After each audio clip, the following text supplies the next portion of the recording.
amigos? Muy buenas noches. Mi nombre es Alisa Durán y hoy estamos dándoles la bienvenida a esta segunda edición de Entre Justos y Pecadores. El día de hoy tenemos la grata visita de la doctora Rosa María Bartra Barriga. Bienvenida, doctora. Alisa, muchas gracias. Y mira, qué bonito, es el segundo episodio, así que muchas gracias por la oportunidad. Sí, gracias a usted por este tiempo. Ahorita que el tráfico está terrible y ha sido un poco... le ha dificultado también bastante venir. Ojalá que tengamos una solución bastante óptima con, bueno, todo lo que es el tráfico respecto a la gestión de Lima, además. Ojalá, porque la verdad es que el tiempo que se pierde en ir de un lugar a otro es extremadamente grande, ¿no? Y en estos tiempos en los que todo es rápido, tomarte 1 hora o más, y a veces 2, incluso 3, en llegar a tu destino es realmente inaceptable para una sociedad tan rápida como la que nos toca en este siglo XXI. Así que sí, es absolutamente trascendente que las autoridades se preocupen por el tránsito. Ojalá que el alcalde López Aliaga, que ha ofrecido la Lima como potencia mundial, nos ayude a reducir este tráfico, que ahí vea las mejores opciones y que, bueno, pues, trate de organizar a los mejores profesionales al respecto y nos saque de Lima este la problema. caótica. De Lima la caótica a Lima la potencia mundial. Muy bien, ¿cómo usted se define como persona? Soy una persona vehemente, que cree en la libertad y en las libertades y que al mismo tiempo las defiende. Bastante trabajadora, y estoy tratando de decir solo lo bueno porque lo que me viene a la cabeza en realidad son otro tipo de características, ¿no? Pero creo que si tuviera que hablar en positivo sería eso, además que soy una mujer profundamente familiar.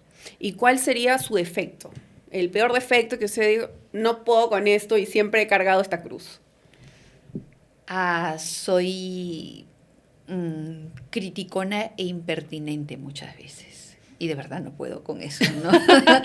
De verdad me ha hecho perder oportunidades, amigos.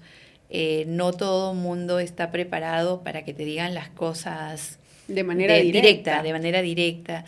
Y muchas veces he sido impertinentemente directa, ¿no? Sobre todo con las personas que más quiero. Porque malentiendo esto de que si quieres a alguien hay que decirle para que mejore. Estoy aprendiendo y ya en la madurez a tener tacto para decir las cosas. Un poco de filtros. Por supuesto. Pero eso le ha ayudado como dice usted, esa frontalidad a tener pues algunos enfrentamientos, a lo que hemos visto en el Parlamento. Cada vez que ha tenido que enfrentar a alguien ha sido bastante frontal y dura. Bueno, pero ahí es lo que toca, ¿no? Y con todas las ganas, además.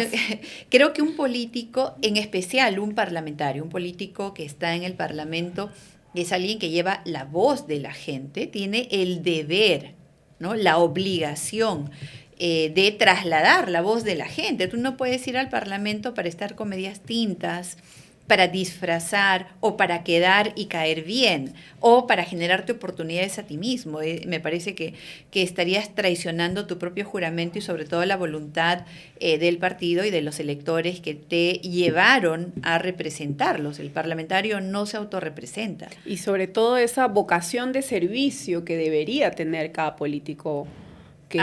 Bueno, sobre todo un parlamentario, porque fíjate, a diferencia de un alcalde o a diferencia de un ministro o de un presidente o un gobernador regional, el congresista tiene un rol completamente diferente. Tiene que controlar el poder.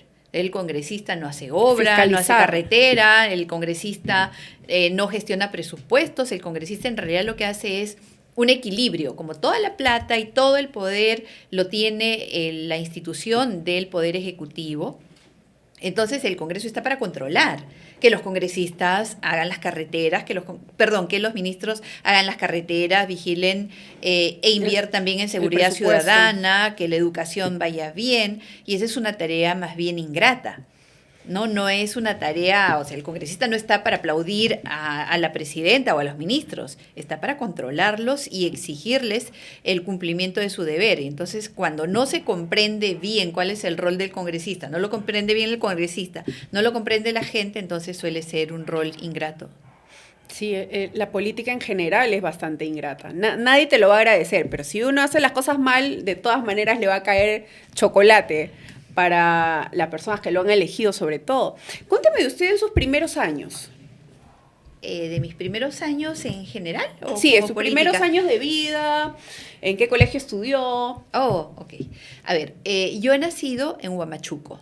Huamachuco, la muy ilustre y fiel ciudad.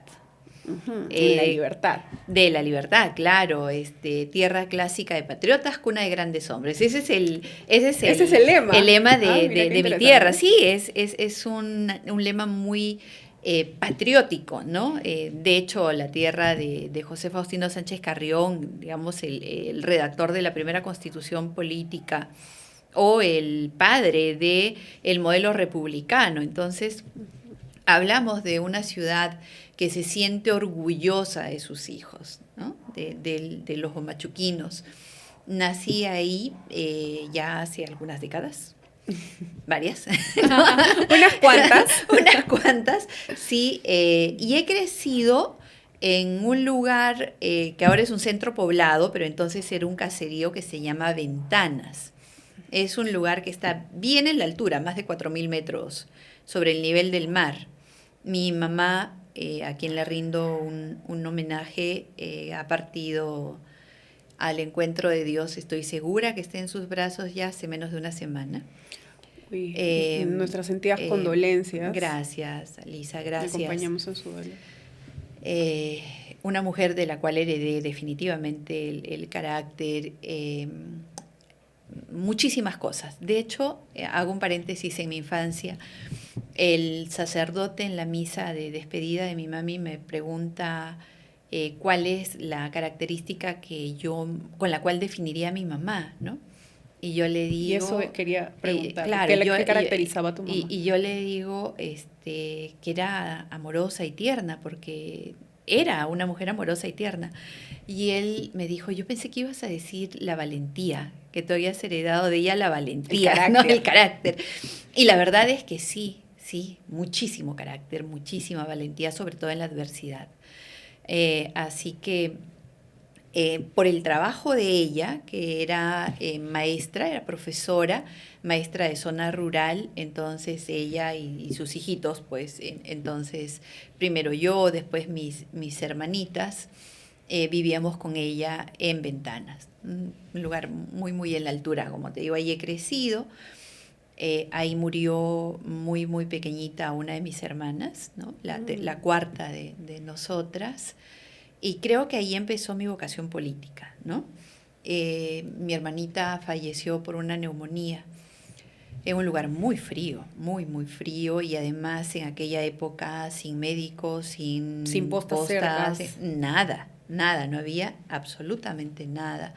Entonces yo recuerdo, ahora lo recuerdo con un poco más de paz, pero hasta hace poco, muy poco todavía, yo tenía ese sentimiento que despertó siendo, yo tendría a lo más 4 años, ¿no? Y recuerdo haberme prometido que cuando yo sea grande no iba a permitir que los niños murieran así, porque no hubiera un medicamento, porque no hubiera quien los atienda, ¿no? Solos. Demasiada deficiencia del Estado en cuestiones de salud. Desgraciadamente, más de 40 años después esto sigue ocurriendo. Todavía tenemos una gran brecha en los servicios de salud. Y bueno, eso fue hasta los 4 o 5 años. Luego estudié en Huamachuco ya, en la primaria, en la secundaria, nuevamente, como repito en mi tierra, ¿no? En el glorioso y centenario Colegio Nacional San Nicolás de Huamachuco. ¿No? El glorioso centenario. El glorioso y centenario Colegio Nacional San Nicolás de Huamachuco. De hecho, el colegio de César Vallejo, ¿no? Y de otros grandes. Así es. Entonces, yo terminé el colegio ahí, De hecho, somos una promoción que hasta ahora estamos en contacto. Mis compañeros de promoción del colegio somos bastante unidos y tenemos reuniones todos los años. Hay una gran comunidad que me acompaña o que nos acompañamos desde la infancia. Usted ha disfrutado bastante entonces en su juventud de estos amigos y además ha palpado la realidad que nos ha narrado desde muy pequeña, por lo que esto debo entender que lo ha llevado a su vocación política. Pero también sabemos que usted es química farmacéutica. Claro, yo soy la mayor de 7 hermanos, ¿no? Somos, o bueno, hemos sido por lo menos varios, porque 3 de mis hermanos también han partido ya. He tenido una infancia en un momento complicado, fines de los 80s, o más bien toda la década del 80, ¿no? Fines de los 70s, comienzos de los 80s, en la época en la que Huamachuco era considerada en el Perú como zona roja. Las zonas rojas eran aquellas en las cuales el terrorismo prácticamente lo había tomado. Entonces era común entre nosotros la partida de nuestros padres como víctimas generalmente de Sendero Luminoso. Entonces era una época muy agitada, muy violenta por todos estos actos, pero también de gran efervescencia en el pensamiento y en la ideología. O sea, de hecho, la gente defendía aquello en lo cual creía. ¿Sus primeras miras en política se podría decir que eran de la corriente de izquierda? Creo que es muy difícil para alguien que ha crecido en medio de la adversidad, que ha crecido viviendo digamos, las deficiencias del sistema, que las ha sufrido y que además tenía familia haciendo activismo político de manera fuerte en las peores circunstancias y que ansiaba con todo su ser la igualdad, las oportunidades o el acceso siquiera a los servicios más elementales en ese momento, entre los 7, 8, 9, hasta los 15 años, hubiese pensado en ser de derecha, ¿no? En realidad eso iba más... va más en la línea de quienes buscan la justicia social, pero esa justicia social entendida desde la revolución y de cambiar las bases de todo para hacer un sistema más justo, más equitativo, y digamos que eso en la primera infancia, en la primera juventud, casi siempre a los políticos nos ha llevado por la ruta de la izquierda. De la izquierda, ¿no? Y de hecho yo hago política desde que tengo uso de razón. O sea, yo miro hacia atrás cuando me hacen preguntas como la que me haces ahora y me recuerdo pequeñita, con mi cabello largo. De hecho, las dos tenemos rulos, pero hoy estamos lacias. Hemos coincidido con el planchado. Sí, así es, y también nos hemos hecho rubias. Es un cambio de performance, porque le ha sentado muy bien además a usted. Muchas gracias. Ese cambio de look, ¿eh? En realidad hoy me sentí absolutamente cansada y estoy en un mal momento emocionalmente, entonces traté de compensarlo un poquito jalándome el pelo. Entonces, a ver, a los 13 años yo participé dirigiendo la toma de mi colegio. Ah, mira, qué interesante. ¿No? Era una protesta pidiendo cambios de profesores y la construcción de un coliseo que no había cuando lo construyan, inmobiliario, ¿no? Ahora tú piensas, chicos de 13, 14, 15, 12, 11 años tomando su colegio, pues es impensable, ¿no? No, pero además que están en el celular. Pero en aquella época hacíamos cosas de ese tipo. Entonces pertenezco a una generación de la última que tuvo activismo de este tipo, porque ya en los 90, 91 entró a la universidad y digamos que empieza la época de la pacificación y en la que el activismo en la universidad, en los colegios y todo, prácticamente desapareció. Entonces tuve la oportunidad de ser de las últimas generaciones del milenio pasado que fue activista en su infancia y en su primera juventud, en su adolescencia, ¿no? Y la pubertad. Y como primera opción después de eso, usted estudia primero Derecho y después Yo estudio química farmacia. farmacéutica. No, yo estudio farmacia primero. De hecho, lo estudio. Yo fui premio de excelencia en el colegio Mira, de las chanconcitas, felicidades. de las que estudiaban y participaban en los concursos, ¿no? Y cosas de ese tipo. Era bastante aplicada, la verdad. Sí, creo que esa ha sido una de mis características en aquella etapa. Y terminó el colegio bueno, estudié farmacia y bioquímica en la Universidad Nacional de Trujillo. Una carrera bastante exigente, ¿no? Bastante exigente, pero hermosa. Yo soy una farmacéutica feliz. He trabajado bastante en mi carrera de químico-farmacéutica. ¿Hasta qué edad ejerció química farmacéutica? He ejercido en diversas áreas y en diversos momentos. Creo que como regencia, como administración de oficina farmacéutica, de botica, de farmacia, he trabajado como que hasta debe ser como 2008, 10. ¿Y en qué momento? Pero yo soy docente también, soy profesora también, profesora de carrera y profesora de ejercicio. De hecho, estoy nombrada en el Estado. Ha estudiado educación, además de química farmacéutica Claro, y derecho. después de farmacia estudio derecho y en paralelo estudio educación. ¿Y por qué derecho? Estudié derecho porque sentí que habían espacios que debían explotarse más, especialmente el tema relacionado con la salud y el tema de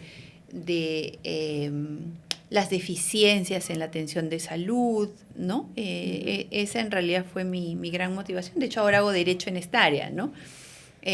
Sí, justo. De hecho, hago derecho en esta área, ¿no?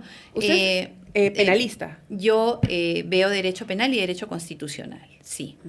Entonces, de hecho, soy abogada hace más de 20 años y farmacéutica hace 30, ¿no? Entonces, digamos que mi vida ha sido bastante... multidisciplinaria. Y acelerada e intensa, ¿no? Acelerada e intensa, porque también tengo 2 hijos bastante grandes, ¿no? Tengo 2 hijos adultos. ¿Usted está casada? Estoy separada. No me divorcio porque no me he dado el tiempo de hacerlo, pero estoy separada hace bastantes años ya, en una relación bastante cordial con el padre de mis hijos, ¿no? Me ha dado 2 hijos hermosos, entonces no creo que haya en una vida que es tan finita como la nuestra espacio para nada que no sea algo que aporte. Nada que le pueda robar la calma, sobre todo. Sí, porque no vale la pena. Y fíjate, esto viene con la madurez, así como que en la madurez tú pasas de pensar que políticamente hay que refundarlo todo para que cambie. Hay que tomar todos los partidos. Hay que tomar el colegio, hay que no pensar en que hay que refundarlo todo. En realidad te das cuenta en un momento que todo es cíclico y que más bien se va a mejorar o vas a colaborar para que se mejore todo haciendo pequeños cambios que sean significativos, en lugar de pregonar inmensos cambios que nunca se van a cumplir y que son solo una ilusión. Prometer, sobre todo, prometer. Y en este paso que usted ha tenido por la política, ha empezado siendo regidora de Ancash. Como te decía, mi paso político en realidad, o mi trayectoria política empieza muy temprano. Desde la época escolar. Temprano, desde la escolar. Yo, como te decía, me recuerdo de la mano de mi papá, porque mi papá ha sido sindicalista en su momento, y yo me recuerdo de la mano de mi papá en alguna movilización, en algún meeting, en algo, ¿no? Y era muy pequeña, muy pequeña, haber tenido 5, 6, 7, de ahí un poquito más. Luego siempre estuve tratando de participar en política, pero ya de forma profesional en una organización política. Yo empiezo aproximadamente en el 2000 en una organización regional que tuvo su fecha de nacimiento en enero del 2004 en Ancash. ¿no? En el movimiento independiente regional Río Santa Caudaloso, así se llamó mi... Todos son nombres... Todos nombres bastante todos rimbombantes y grandes, ¿no? Sí. Colaboré con la fundación de ese movimiento regional, que de hecho fue el más grande en su momento en la región Ancash, y por ese movimiento yo empiezo mi carrera ya en el legislativo, en el nivel más pequeño, ¿no? Como regidora, sí, he sido regidora y empezó ya mi carrera política en serio, profesionalmente. Y ahí es en donde usted se topa de manera directa con el tema de corrupción, ya que sabemos que Ancash es una circunscripción que es muy popular por sus temas cuestionados de corrupción. Sí. De hecho, creo que el haber nacido profesionalmente en la política en Ancash a mí me terminó de forjar el carácter, ¿no? La vena fiscalizadora y además de mucho trabajo, creo que la adopté o la consolidé ahí. Yo siempre decía que había sido el Río Santa, el Huascarán y toda la naturaleza que tiene esta región, que de verdad es mágica, ¿no? Tiene todo. No, Ancash tiene las playas rurales más bonitas del Perú. Que no son tan conocidas. Tan conocidas, así es. Tiene una costa maravillosa, la pesca, el puerto, tiene nevados, tiene cordilleras, tiene lagunas, tiene el callejón de Conchucos, el callejón de Huaylas, que son realmente maravillas, ¿no? Entonces, de hecho, mi hijo mayor nació en Trujillo, pero la menor nació ya en Ancash. Entonces, yo pasé buenos años ahí y sí, una región que habiéndolo tenido todo, porque la minería le dio recursos de forma inimaginable, lamentablemente malas autoridades no las aprovecharon, ¿no? Y no hicieron de esa región probablemente la primera región en el país. Sí, porque definitivamente, como usted dice, tiene demasiadas características como para poder manejar la economía, ciertamente, ser las primeras, el primer bolsón económico que mueve al Perú. Es que lo tiene todo. Pero bueno, esperemos que eso mejore. Y sí, ahí aprendí a fiscalizar, sobre todo, a fiscalizar la autoridad en solitario. Era la única en oposición. A fiscalizar la autoridad en solitario y a defender tu posición, así sea con un voto único, ¿no? Así tengas el 99.99 en contra, pero tienes una verdad que estás defendiendo, la defiendas con ese 0.01% que te va a dar la fuerza para defenderlo, y con que convenzas a uno y jales a dos y tengas a tres, ya puedes construir un gran ejército de gente que crea que sí es posible tener una vida digna. Una vida para seres humanos, que es la vida que nos merecemos porque somos seres humanos y no hay derecho a que malos gobernantes nos tengan en una vida indigna, y nos sin servicios. Esa es otra de las características de la gente del interior que a mí siempre me ha hecho trabajar más duro. Es gente muy inteligente, muy trabajadora y que no ha tenido la oportunidad que los gobiernos han debido darles para que el Perú sea una nación diferente, ¿no? Los recursos se han concentrado en otros espacios, en otras manos, incluso en otras sociedades, porque dentro de nuestro Perú hay muchas sociedades, pero digamos que el dinero se ha concentrado en muy pocas sociedades y ha dejado al resto de lado.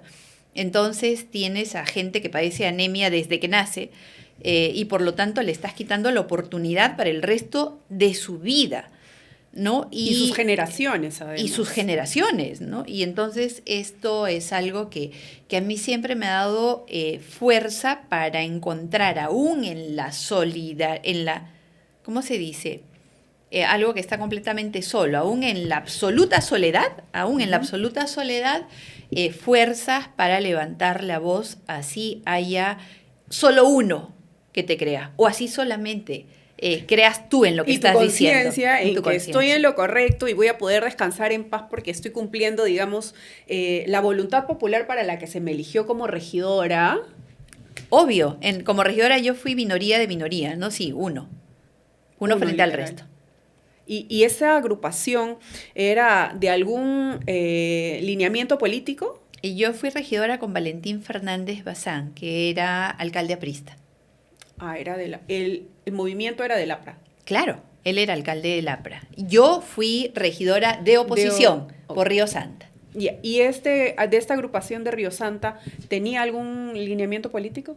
Sí, claro, es una agrupación que ideológicamente está orientada al respeto de la libertad. Por eso te decía, fundamentalmente, si me preguntas ideológicamente qué soy, yo te diría que soy libertaria. ¿Hoy? ¿No? Sí, no, y desde antes. O sea, creo en la libertad para que te dejen emprender. Siempre, siempre, siempre he creído que los peruanos no estamos esperando a que nos den de comer. ¿Libertaria de centro, los peruanos, yo soy... no, yo no creo que haya centro. Y es más, en este momento, ahora, si me preguntas ahora, yo creo que ahora no hay ni derecha ni izquierda. O sea, creo que ya eso es un concepto que ha evolucionado, son conceptos que han evolucionado con el tiempo. Y que en el Perú ahorita yo no sé quién podría llamarse de derecha especialmente, ¿no? ¿Quién es de derecha en el Perú en este momento? Uno de los partidos que se están caracterizando, digamos, por tener ciertas opiniones de derecha es la de Renovación Popular. Claro, pero yo he escuchado a sus líderes muchas veces proclamarse como de izquierda o de centro izquierda. Están un poco confundidos, entonces digamos... No creo que sea confusión de ellos, no creo que sea confusión de ellos. Yo creo que más bien obedece a que no hemos definido desde hace un par de décadas ideológicamente qué es derecha y qué es izquierda, ¿no? Lo mismo pasaría con Fuerza Popular o incluso con el APRA, que era de izquierda y ahora están más en el centro. Están en el centro, o que son de centro izquierda o hay centro derecha. O sea, sí. Estos son conceptos que, digamos, han quedado un poco en el pasado y que en todo caso habría que traerlos al 2024 para definirnos. Porque si hay algo que nos caracteriza a casi todos es la indefinición. Sí. Y que un día estás más cerca del centro, otro día más lejos del centro. Y nadie quiere definirse porque nadie quiere perder electores por la etiqueta de. Pero pienso que no hay nada más pecaminoso en el ejercicio político que la indefinición. O también podría ser que quizá, como ha evolucionado tanto cada concepto que antes estaba casi que escrito en piedra y todos teníamos que alinearnos, que ya no es tan posible, digamos, determinar qué termina siendo de derechas o de izquierdas. Porque es que mira, uno dice, yo soy conservadora, pero económicamente soy abierto. O abierto, no sé qué es eso, pero, o sea, sí. Mira, yo creo que en el Perú, tradicionalmente, el Perú es de derecha y de derecha capitalista, pero popular. O sea, no del gran capitalismo, no del gran imperio, sino más bien de la microempresa. Libertad económica. Y del que sale adelante por sí solo. O sea, tú pregúntale a cualquier peruano y se ha comprado su terreno, se ha construido su casa, incluso lo construyen con sus propias manos. ¿No? Han levantado su casa y sobre la azotea el departamento para el primer hijo y el segundo piso del departamento para el segundo y el tercero y la bodega que empezó siendo la bodega de los papás se convierte en el supermercado o la mamá, el papá que empezaron vendiendo ropa de forma ambulante, compraron una máquina y empiezan a coser y luego todos cosen. Tienen su marca además. Tienen su marca y luego exportan. O la comida, ¿no? El menú, que empezó solamente vendiendo menú para los de la cuadra o para los obreros que estaban en la obra y ahora son cadenas de restaurantes. O sea, creo que el peruano en general es un emprendedor, un empresario en potencia. Y todos, de Tumbes a Tacna, de Hilo a Chimbote, tú encuentras empresarios a todo nivel.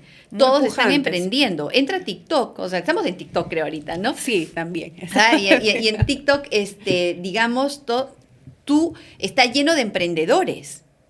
Gente que está vendiendo por TikTok. Sí, a partir de las 9, 10 de la noche en TikTok salen todas las marcas, carteras, zapatillas, vestidos y todo el mundo vende. Todo. Entonces, dime si eso no es capitalismo. ¿Qué están haciendo? Están construyendo su capital. ¿Para qué? Para seguir moviendo. Su economía. Y para contratar. Entonces, si me preguntas cuál es mi posición ideológica, te digo, a los peruanos hay que darles la libertad máxima para emprender. No les pongas tanto impuesto, no les pongas tanta regulación, no les pongas tanta multa. Impulsa el crecimiento, desata su capacidad creadora, no le pongas barreras. De hecho, es una de las deficiencias que tiene. Déjalo libre, ¿no?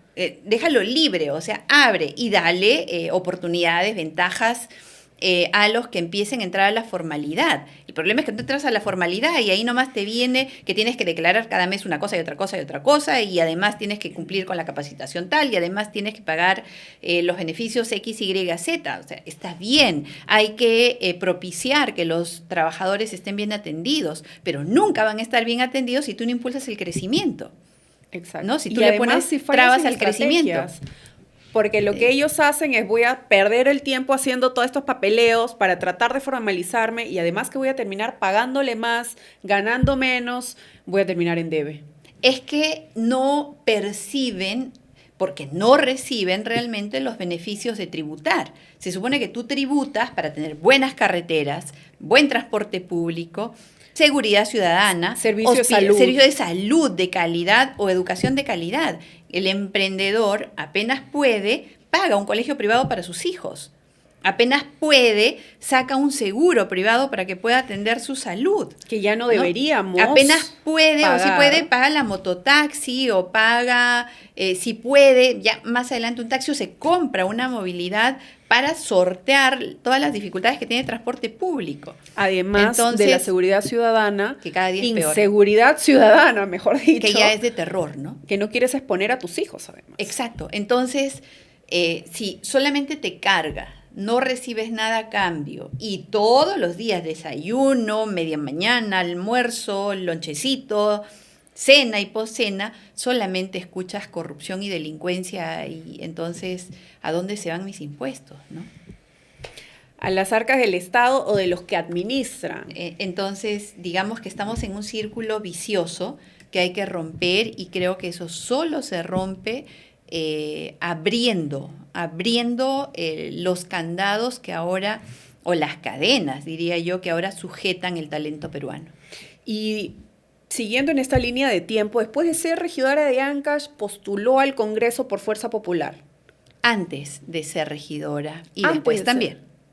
El que la llevó fue igual Fuerza Popular, cuando yo ya fue solo electa. He postulado en elecciones nacionales por Fuerza Popular hasta el 2020, en la que sentí que era mi deber seguir enfrentando a Martín Vizcarra y postulé por Solidaridad Nacional. Por Solidaridad. Que ahora es Renovación Popular, ¿no? Con López Aliaga. Él también postuló esa vez para el Congreso. Rafael no.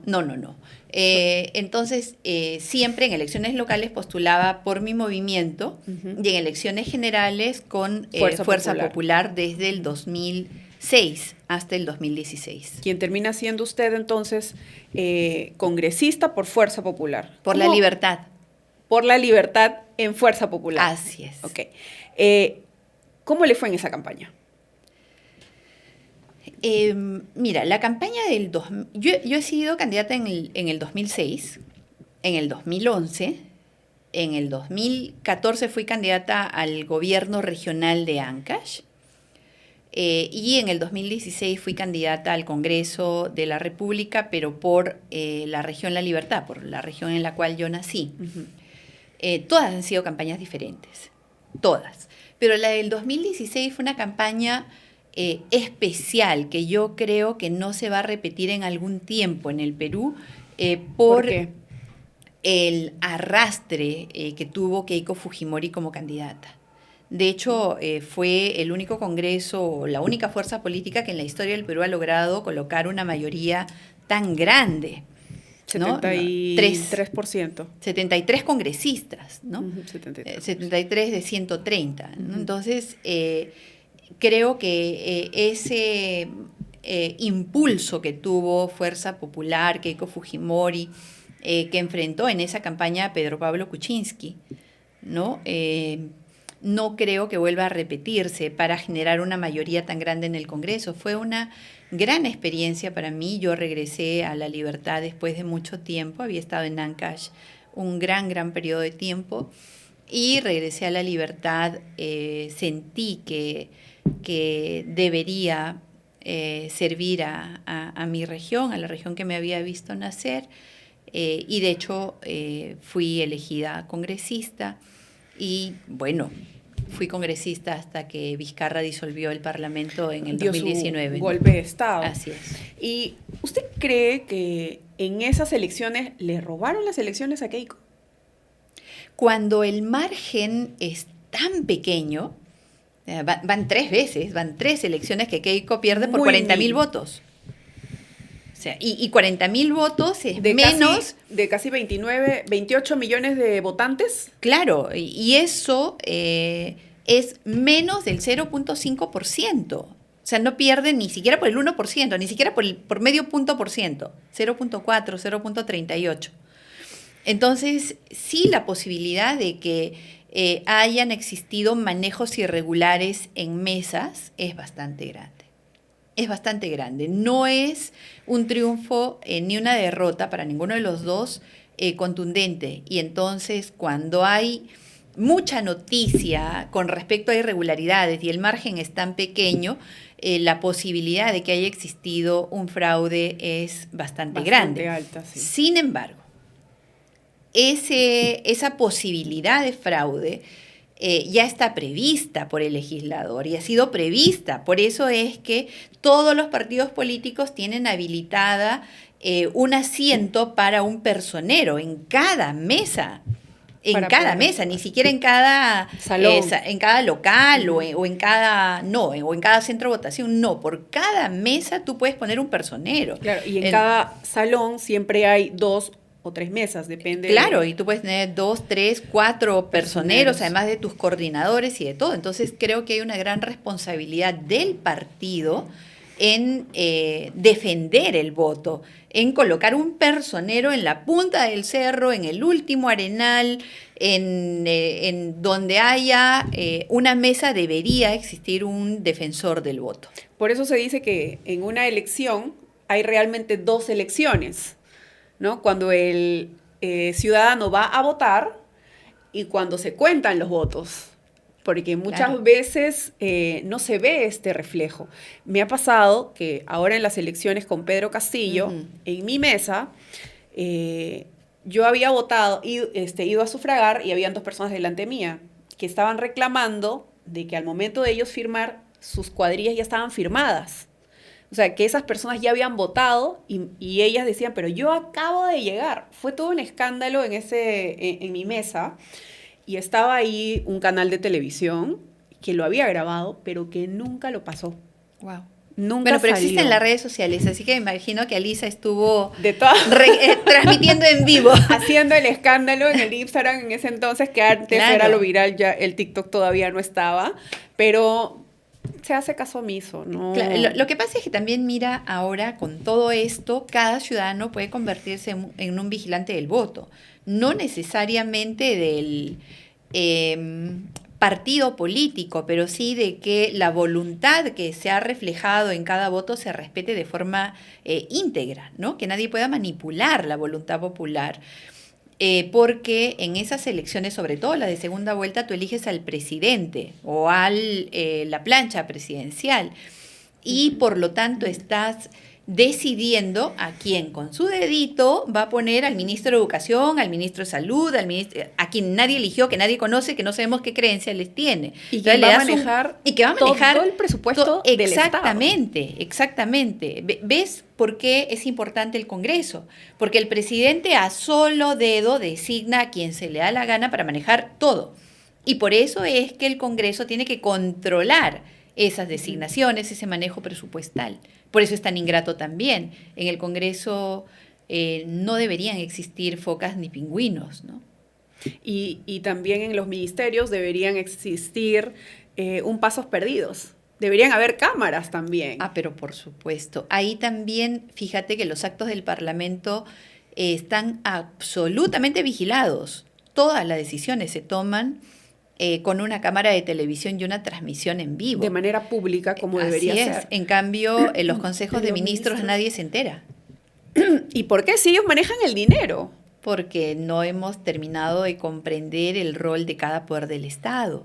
Por eso es que en estos tiempos de redes sociales, de cercanía, de acceso a información, es bastante importante que podamos comprometernos como ciudadanos en eso. De hecho, creo que no se necesita ser autoridad, ni congresista, ni regidor, ni funcionario para ejercer ciudadanía y desde donde te encuentres, con un celular, hacer patria. Y de cierta manera, también la gente suele pensar que los únicos culpables de absolutamente todo es el Congreso, cuando tenemos a una sarta de ministros, muchos de ellos incompetentes, incapaces, a quienes no se les está fiscalizando y a quienes se debería también señalar, no solamente al Congreso. Ahora, con esto no le quitamos la responsabilidad al Congreso a quien hemos elegido, sin embargo, también deberíamos medir con la misma vara a los que manejan las arcas del Estado. Por supuesto. Y sí, claro, es un rol ingrato. Acuérdate que el Congreso del cual tuve el honor de formar parte iba ya a exhibir públicamente las pruebas de la relación de Vizcarra con la corrupción de Odebrecht y él disolvió el Congreso ese día, ¿no? Entonces, y justo ahí iba mi segunda pregunta. Usted ha sido la presidenta de la comisión investigadora de Lavallato. Sí. Entonces, ¿cómo analiza respecto a ese tema usted, ya que fue la presidenta? ¿Qué experiencia tiene? ¿Qué es lo que no se ha debido de hacer? Y de repente, como dice, este ha sido el por qué desesperadamente fue Salvador del Solar a hacer el mejor papel de su vida en el Congreso. A ver, la posición del legislador nuevamente es una posición que si es que la ejerces dentro de lo que la Constitución te obliga, es súper ingrato. Uh-huh. Es súper ingrato, porque tienes que controlar el poder y al poder no le gusta el control. Entonces el poder se encarga de desacreditar al controlador. Uh-huh. Y nosotros, en el Congreso del cual tuve el honor de formar parte, insisto con esto, fue un Congreso que fiscalizó como nunca antes en la historia. Era la piedra en el zapato, definitivamente.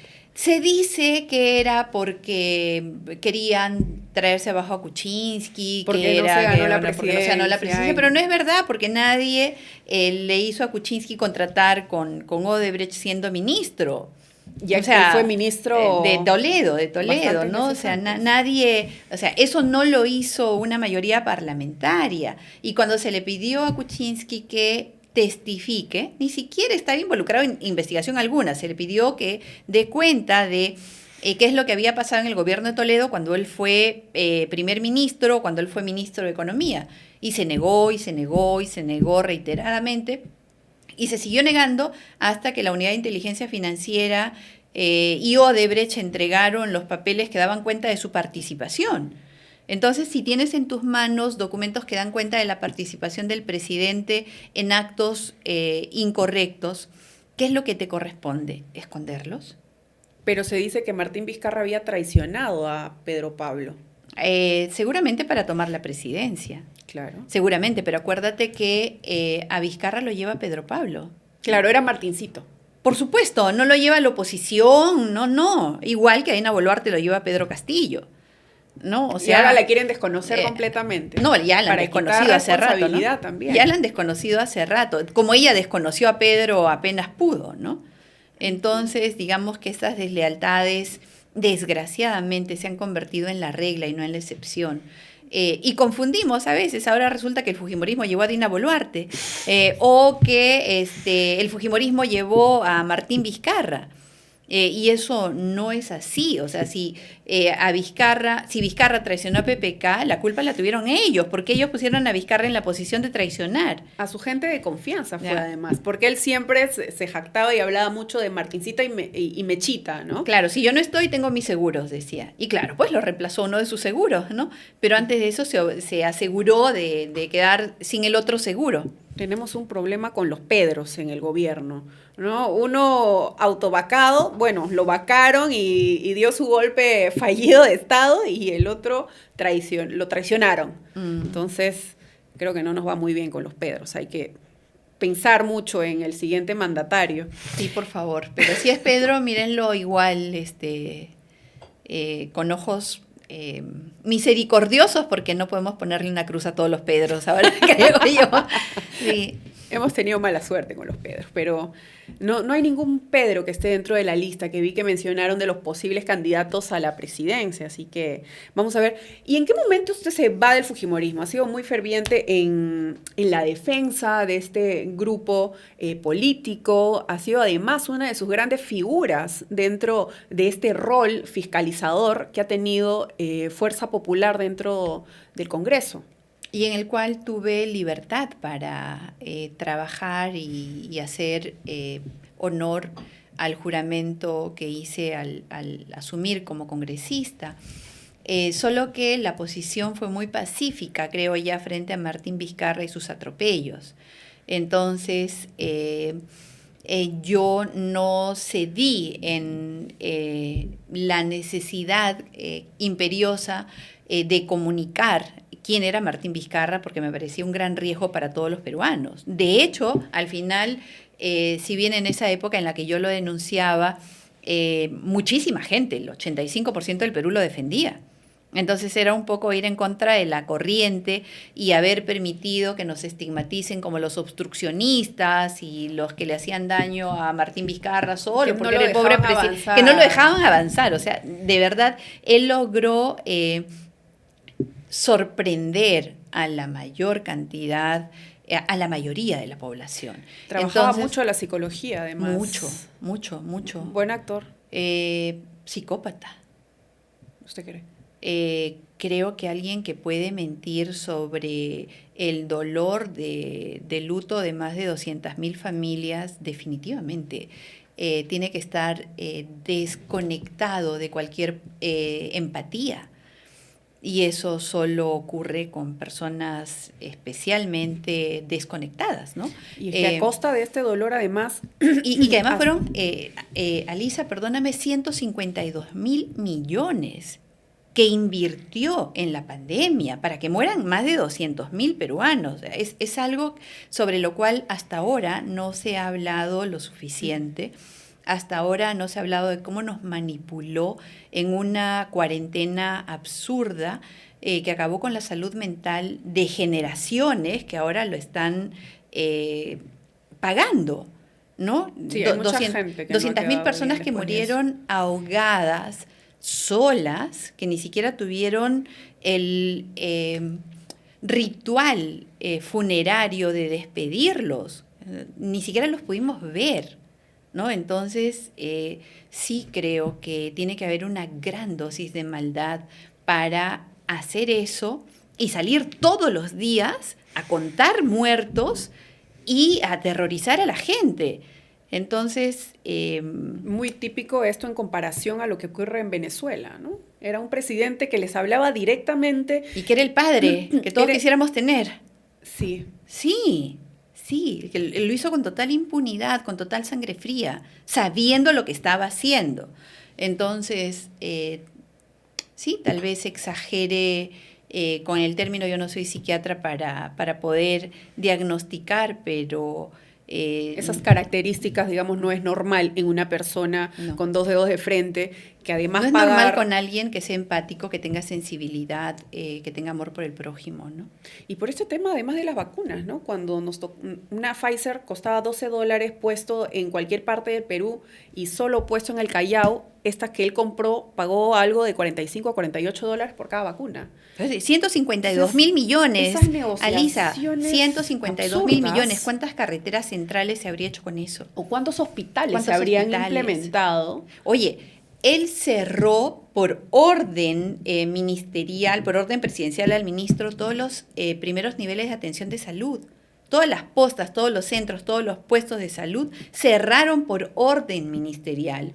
¿Cómo cuando tú necesitas abrir la atención, la cierras? y la concentras en el hospital para que la gente muera en una silla de ruedas, en una carpa, tirado en el piso. Amontonados porque no había espacio, ni una sola camilla, ni una sola silla. Y los centros de salud cerrados. Realmente eso es algo por lo cual en algún momento deberá responder, más allá de los otros delitos que ya están siendo investigados y de hecho algunos listos ya para acusarlo, ¿no? ¿Y qué se pudo haber hecho mejor tras este golpe de Estado que dio Vizcarra? Porque finalmente sí fue un golpe de Estado. Pero por supuesto, el Tribunal Constitucional ha dicho eso. 3 doritos después lo dijo. Sí, claro. Otro tribunal. Sí. ¿No? Porque el que estaba en ejercicio en ese momento prefirió... Por 4-3. 4 no contra 3, ¿no? Dijeron que estábamos sobre hechos consumados, ¿no? Y que por la estabilidad y la paz social, entonces ya no se podía retrotraer, ¿no? Ya no se puede retrotraer, pero tampoco puedes darle legalidad de ninguna manera a un acto como ese. De ninguna manera, sí. ¿No? De ninguna manera. Y es que eso es algo que percibió Martín Vizcarra siempre, que pudimos haber hecho mejor. Es muy fácil criticar en retrospectiva o hacer mea culpas en retrospectiva, sobre todo si lo que buscas es agradar a la gente, ¿no? Pero en cuanto a las promesas que usted tenía, digamos, con su electorado, a los objetivos que usted tenía como parlamentaria, como congresista representando a su región, ¿ha cumplido sus expectativas, haciéndose un análisis, una introspectiva usted en su rol político? Asumí grandes responsabilidades. De hecho, fui primera vicepresidenta en mi primer año parlamentario. Antes de terminar el primer año parlamentario, asumí la presidencia de la comisión investigadora, que ha producido el informe más completo de la historia parlamentaria. El único que logró tocar de verdad con una investigación prolija y basada en documentos ciertos a un presidente de la República y a muchos expresidentes. Y en paralelo asumí la presidencia de la Comisión de Constitución, desde la cual defendí de la arremetida de destrucción institucional de Martín Vizcarra, buscando tomar por completo el sistema de justicia y el sistema electoral. Y fui reelegida en la Comisión de Constitución, desde donde archivamos el proyecto de Martín Vizcarra que buscaba su reelección. Creo que si no habríamos sido lo suficientemente firmes, por ejemplo, para archivar ese dictamen, Martín Vizcarra sería presidente hasta ahora. Así que esa historia todavía no contada, porque es algo de lo que casi nunca se ha hablado, porque digamos que como que mi vida política pública terminó en el 2019 y yo no he vuelto a tener vida política pública, y de esto esta es una de las primeras veces que hablo. Entonces, si hago un resumen ajustado de lo que me tocó hacer en solo 3 años y medio, creo que di de mí a la altura de mi juramento, sí. Sí, ahorita... y por cierto, no tengo una sola investigación, ¿no? Ninguna. Eso sobre todo hay que resaltarlo, porque hay muchos políticos que van a salir y están con un pie... Claro, no tengo ninguna investigación detenidos. A pesar de lo polémica que puedo haber sido, a pesar de haberme no solo en sus declaraciones, sino estar en los lugares más álgidos. No tengo un señalamiento, ni siquiera una sindicación por algún acto reñido con la moral o con los recursos públicos. Nunca. Vamos a hacerle unas 4 preguntas de ping-pong, porque ya estamos en el final de este programa.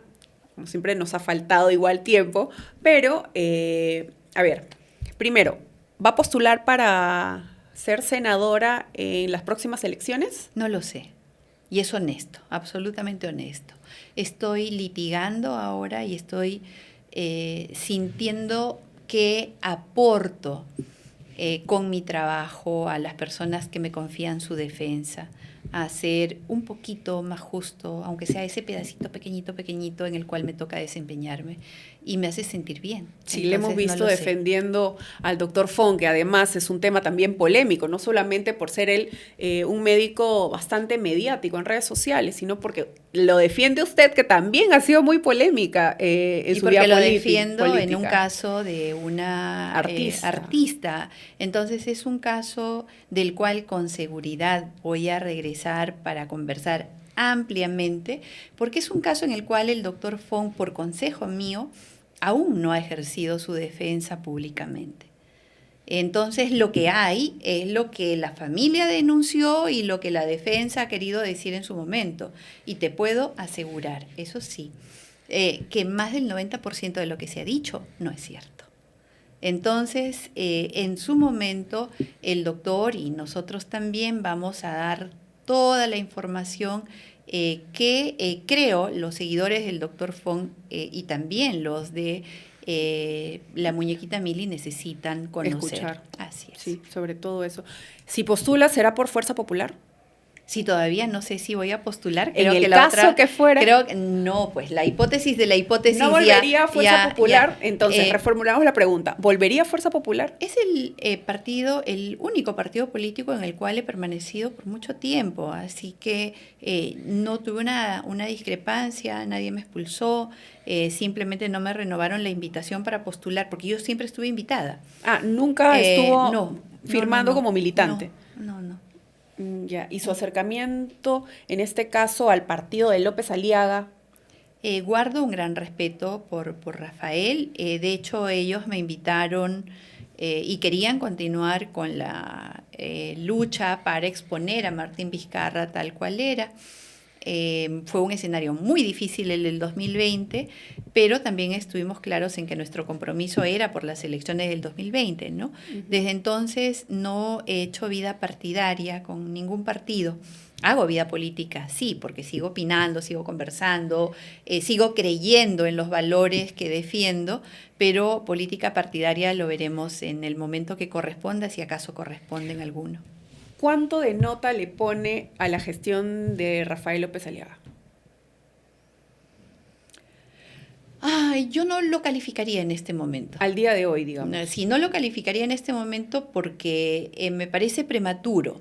Tiene poco más de un año en el cargo y recién va a tener el presupuesto que ha gestionado para poder hacer gran obra.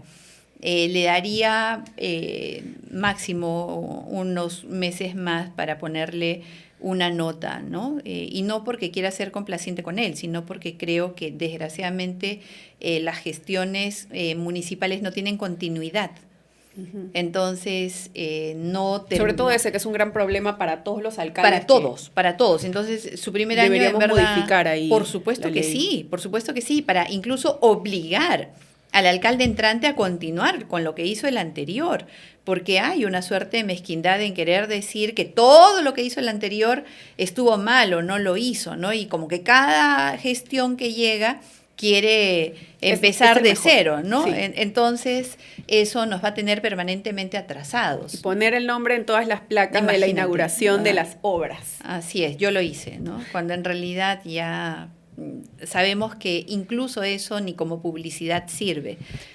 Así que creo que eso cambie y en un tiempo corto espero dar una calificación fijando los parámetros a través de los cuales además califico, no me atrevo a calificar, porque hay que decir por qué, no es solamente dar una nota, claro, sino decir sustentar cuál ha sido su accionar, ¿no? Claro, o sea, no ¿y qué problemas ha resuelto, o sí hizo, ¿no? Lima es una ciudad muy problemática, muy problemática y que tiene sus ecosistemas propios. No es lo mismo hablar de San Martín de Porres que hablar de Jesús María o de San Juan del Lurigancho y de San Isidro, por poner un ejemplo random, ¿no? No es lo mismo. Entonces, Lima es muy diversa y tiene problemas muy complejos. Entonces, Dina, tendríamos que ver qué evaluamos y por qué calificamos. Dina Boluarte, ¿termina el 2026? El Congreso no pudo vacar jamás a Pedro Castillo. Pedro Castillo tuvo que coger un revólver y dispararse en los los pies pies para salir de Palacio de Gobierno. Entonces, si Dina Boluarte coge un revólver y se dispara a los pies, probablemente salga antes del 2026. Muy bien. Te agradezco mucho, doctora. Muchísimas gracias, gracias por su tiempo. Gracias por contestar las preguntas. Seguramente la tendremos acá para hablar sobre el doctor Fon. De todas maneras. Es un compromiso. Así que la tendremos y todas las preguntas ya lo saben. Mándennos en las cajitas, en las sugerencias, así que la van a tener de todas maneras a la doctora. Le agradezco mucho.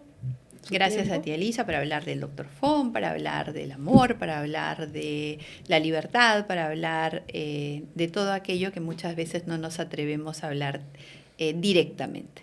Así es. Así que ya saben, suscríbanse a nuestros canales de difusión. Estamos en TikTok en vivo, estamos en YouTube, estamos en Spotify y también en el iPodcast de Apple. Muchas gracias, nos vemos el próximo martes. Que Dios los bendiga. Hasta luego.